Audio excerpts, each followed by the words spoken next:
A família indo-europeia. As migrações sucessivas. Se as civilizações hindu e egípcia definiram-se no mundo em breves séculos, o mesmo não aconteceu com a civilização ariana, que ia iniciar na Europa os seus movimentos evolutivos. Somente com o escoar de muitos séculos regularizaram-se as suas migrações sucessivas, através dos planaltos da Pérsia. Do Irá procederam quase todas as correntes da raça branca, que representariam mais tarde os troncos genealógicos da família indo-europeia.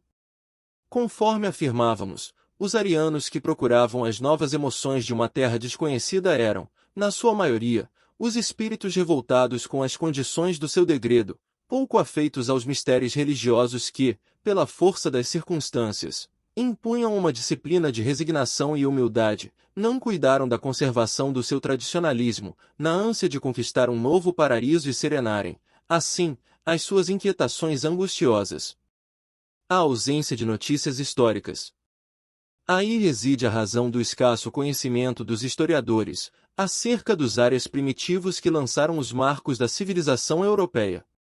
Caminheiros do desconhecido, erraram pelas planícies e montanhas desertas, não como o povo hebreu, que guardava a palavra divina com a sua fé, mas desarvorados e sem esperança, contando apenas com as próprias forças, em virtude do seu caráter livre e insubmisso.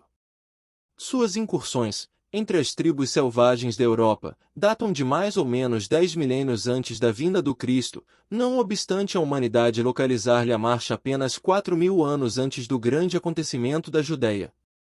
É que, em vista de sua situação psicológica, os primitivos áreas do Velho Mundo não deixaram vestígios nos domínios da fé, único caminho, daqueles tempos, através do qual poderia uma raça assinalar sua passagem pela Terra.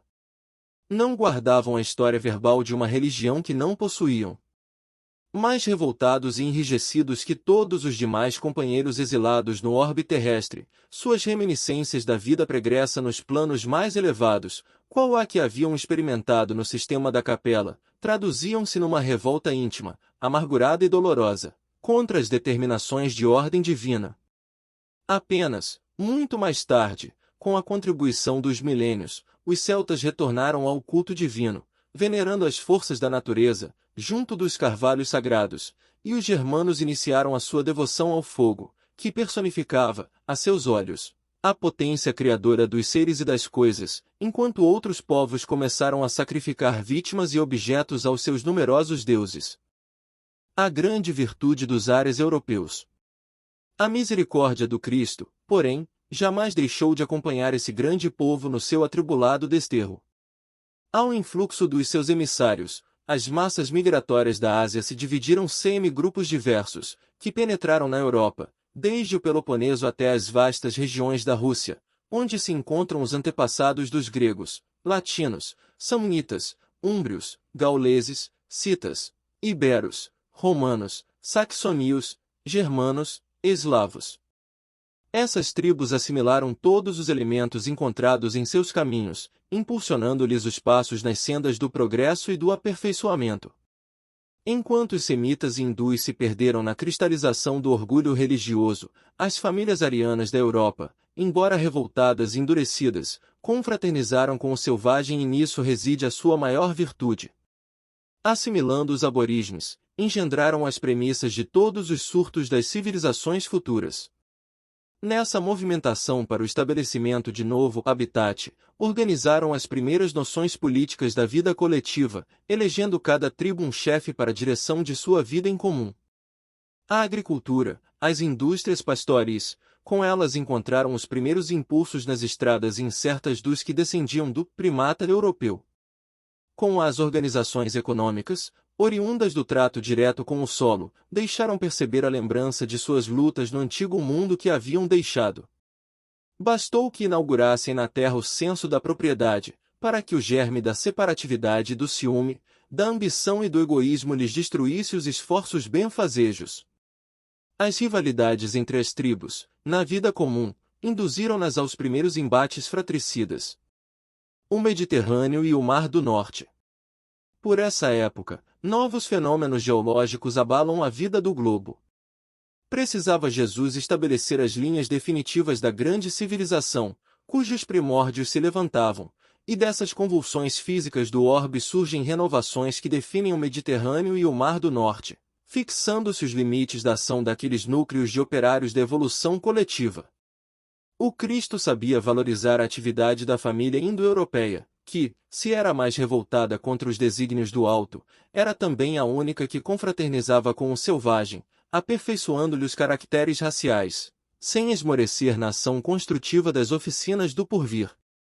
Através dos milênios, aliviou-lhe os pesares no caminho sobrecarregado de lutas e dores tenazes.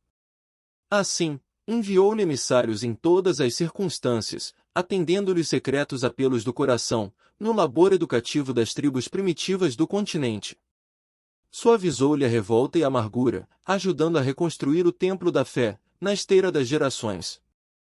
Nos bosques da Armórica, os celtas antigos levantaram os altares da crença entre as árvores sagradas da natureza.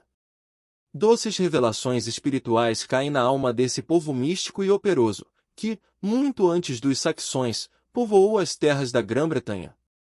A reencarnação de numerosos auxiliares do Mestre, em seus labores divinos, opera uma nova fase de evolução no seio da família indo-europeia, já caracterizada pelas mais diversas expressões raciais. Enquanto os germanos criam novas modalidades de progresso, o Lácio se ergue na Itália Central, entre a Etrúria e a Campânia, a Grécia se povoa de mestres e cantores, e todo o Mediterrâneo Oriental evolve com o uso da escrita, adquirido na convizinhança das civilizações mais avançadas. Os nórdicos e os mediterrânicos. O fenômeno das trocas e os primeiros impulsos comerciais levantam, todavia, longa série de barreiras entre as relações desses povos. De um lado, estavam os nórdicos e de outro permaneciam os mediterrânicos, em luta acérrima e constante. A rivalidade acende nessas duas facções os fogos da guerra, sob os céus tranquilos do velho mundo. Uns e outros empunham as armas primitivas para as lutas de extermínio e destruição das hostes inimigas, e a linha divisória dos litigantes se alonga justamente no local onde hoje se traçam os limites da França e da Alemanha contemporâneas. É como se explica essa intensidade de aversão racial entre as duas nações, contadas entre as mais progressistas e operosas do planeta.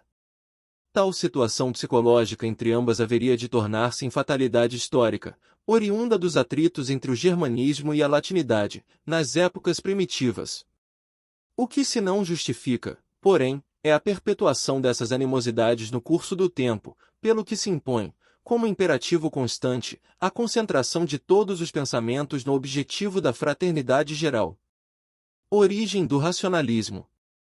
Os arianos da Europa, como ficou esclarecido, não possuíram grandes ascendentes religiosos na sua formação primitiva, em vista do senso prático que os caracterizou nos primeiros tempos de sua organização. O racionalismo de suas concepções, a tendência para as ciências positivas e o amor pela hegemonia e liberdade são, dessa maneira, elucidados dentro da análise dos seus primórdios. Em matéria de religião, quase todos os seus passos foram orientados pelos povos semitas e hindus, mas, pelo cultivo da razão, puderam aperfeiçoar a ciência até as culminâncias das conquistas modernas. O mundo, se muitas vezes perdeu com as suas inquietações e com as suas lutas renovadoras, muito lhes deve pela colaboração decidida e sincera no labor do pensamento, em todas as épocas e períodos evolutivos. As advertências do Cristo. A sua confraternização com os terrícolas primários, encontrados no seu caminho, constitui uma dívida sagrada da humanidade para com os seus labores planetários. O Senhor da semeadura e da seara não lhes desconhece essa grande virtude e é por isso que as exortações de toda a natureza são por ele enviadas do alto, nos tempos que correm, às nações europeias, a fim de que se preservem do extermínio e da destruição terrestre, arrancando-as do primitivismo para um elevado nível de aperfeiçoamento nos grandes trabalhos construtivos da evolução global. Se erraram muito, foram igualmente muito sinceras, porque a sua inquietação era por levantar um novo paraíso para si mesmas e para os homens terrestres, com cujas famílias fraternizaram-se desde o princípio. Faltaram-lhes os valores espirituais de uma perfeita base religiosa, situação essa para a qual concorreram, inegavelmente, na utilização do livre-arbítrio, mas o Cristo, nas dolorosas transições deste século, há de amparar-lhes as expressões mais dignas e mais puras, espiritualmente falando, e, no momento psicológico das grandes transformações, o fruto de suas atividades fecundas há de ser aproveitado, como a semente nova, para a civilização do porvir.